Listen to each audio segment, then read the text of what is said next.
Oof, I'm live. Good afternoon and welcome to another live YouTube, coming to you from Crestline, California, in the San Bernardino Mountains of the Inland Empire, and all that stuff. Um, Today, we will talk about Matthew chapter 24 and stuff and nonsense as usual. I'm going to give people time to wander into the chat room and playing solitaire. Spider solitaire. Only been playing this one for 36 minutes. Well, anyway, let's see. I believe I have a link. Yes, I do. Matthew chapter 24.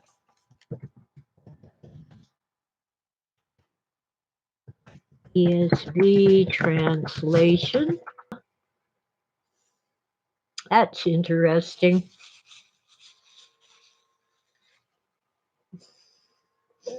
Well, I see I have two people in now. I'm hoping to actually win a game of this.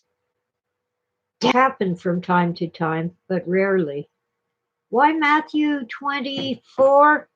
Well, because last week before I lost the internet connection, we were discussing Albert Schweitzer's idea that Jesus must have been wrong, that he was not the Messiah because the end of the world did not come in the lifetime of his followers, and certainly not in his lifetime. Of course, that kind of puts aside the fact of the resurrection, where Jesus came back in a in his body, embodied.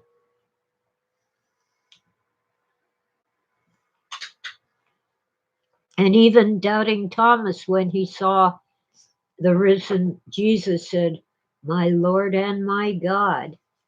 So, anyway, we'll get into that soon. No, and I do kind of enjoy it.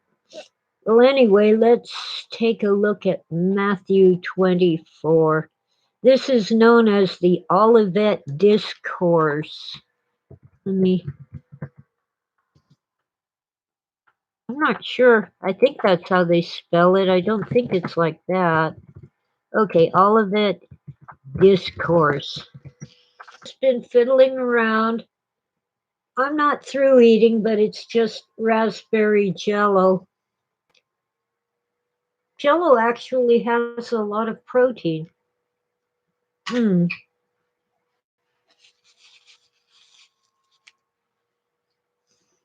So, anyway, this is where Jesus tells his disciples about the signs of the end of the age. Notice, not the end of the world, the end of the age.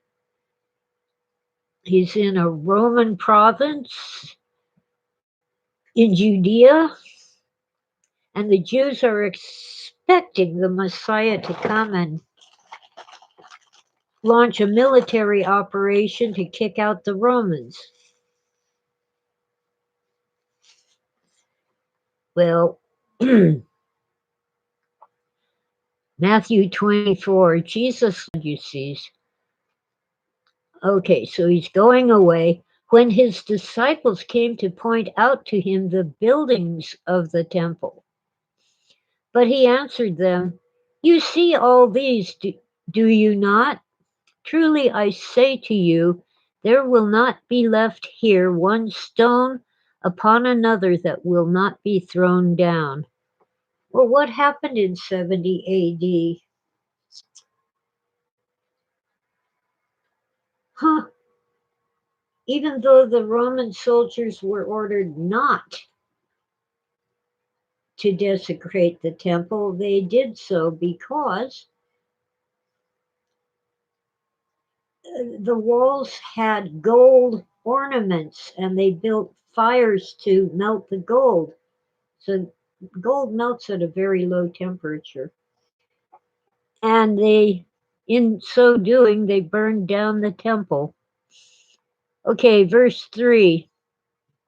As he sat on the Mount of Olives, the disciples came to him privately, saying, now, I'm not sure where it says, but apparently it was just 3 of the 12, or 11, well, eventually 11. So the disciples asked him, away from the crowds, away from other people, outsiders, tell us, when will these things be, and what will be the sign of your coming and of the end of the age? Now, Jesus is there. What did they mean by coming? Must be coming back. So let's go back to 23 and see what he said that gave rise to these questions. Matthew 23, verse 37 and 30 through 39. O Jerusalem, Jerusalem, the city that kills the prophets and stones those who are sent to it. How often would I have gathered your children together as a hen gathers her brood under her wings, and you were not willing. See, your house is left to you desolate.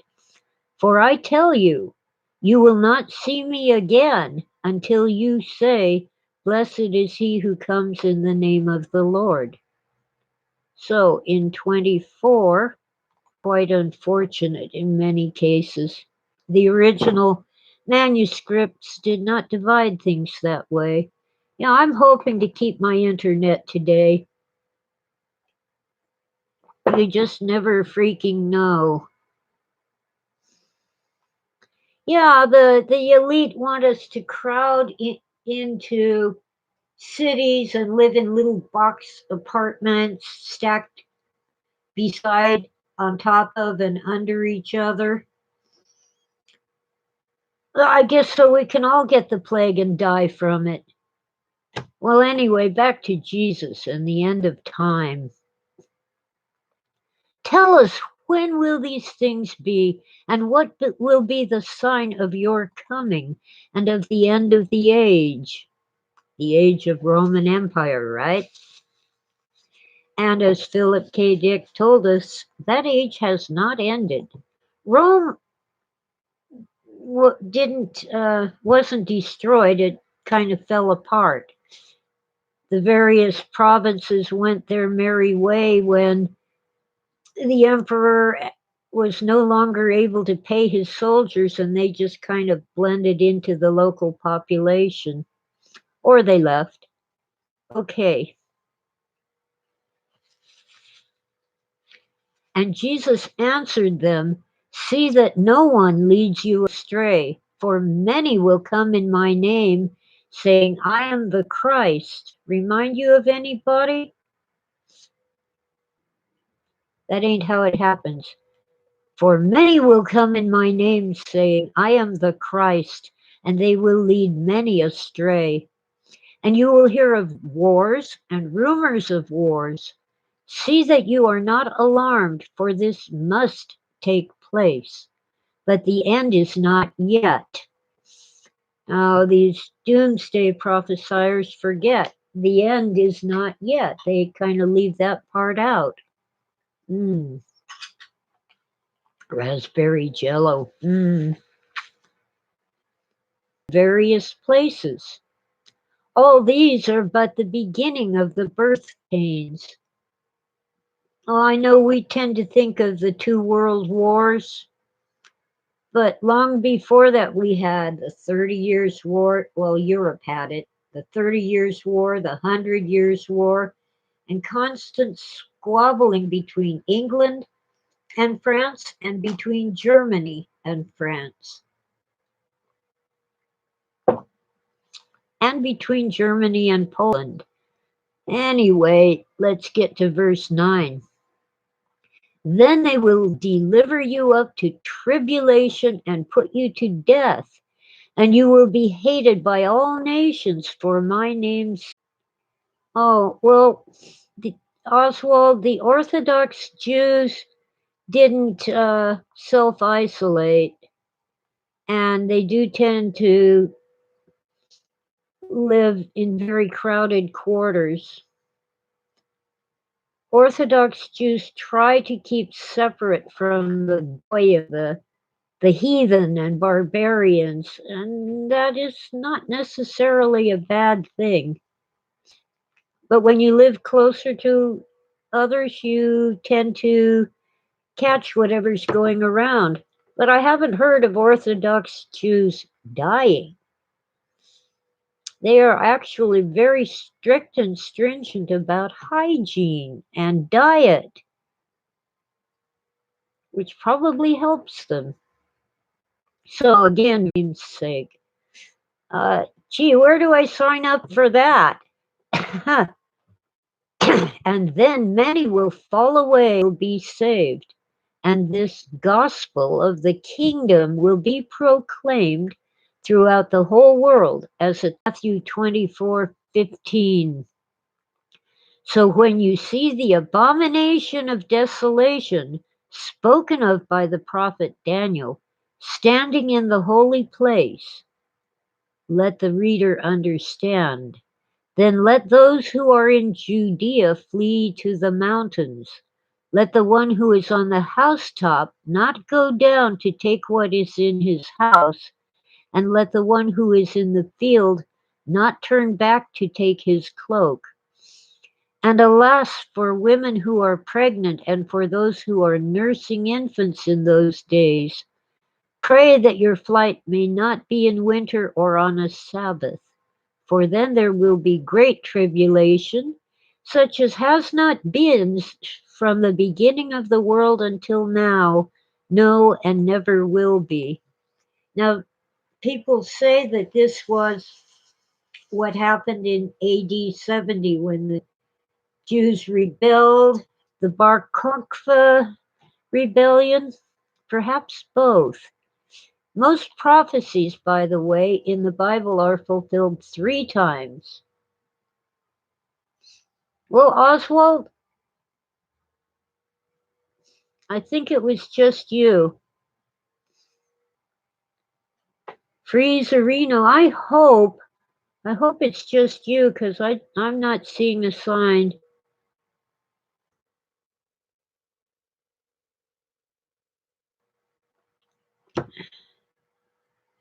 Well, you can always go to the link and read it.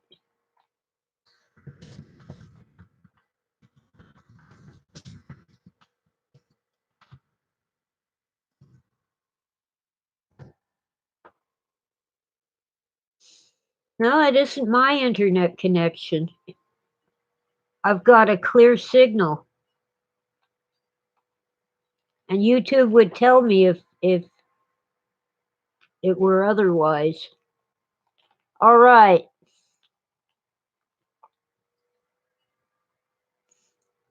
For then there will be great tribulation, such as has not been from the beginning of the world until now, no, and never will be. So maybe AD 70, maybe AD 150, or maybe the Nazi Holocaust.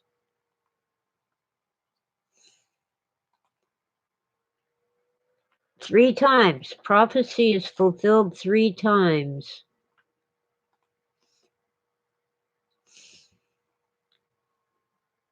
Verse 22, and if those days had not been cut short, no human being would be saved, but for the sake of the elect, those days will be cut short.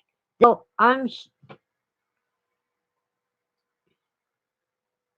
hi, Strontium. Yeah, I just closed the tab with the Matthew 24.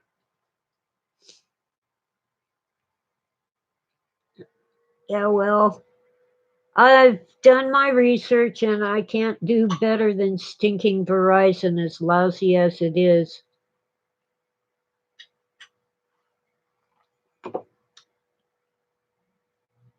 Well, they've been really cutting back bandwidth for the streaming services like YouTube. Yep, losing the connection now. Dang. Oh, I'm back, but if it keeps doing this, I'll just give up and let you click the link. I did that this meant that we are still living in the first century AD on the under the dominion of the Roman Empire, the Black Iron Prison. I say that those things did happen, but we didn't understand. Perhaps the disciples did understand, since they went out and converted people, Jews and Gentiles alike. In chat, even though it often sidetracks me, it's good. So anyway, this generation shall not pass away. Some people interpret that to mean that the human race, all humanity, will, human beings will still be here alive on the earth when those things happen. Some people think it means the people living at that time will still be alive when all this happens. Well, when Jesus is transfigured and he says, all power and authority has been given to me,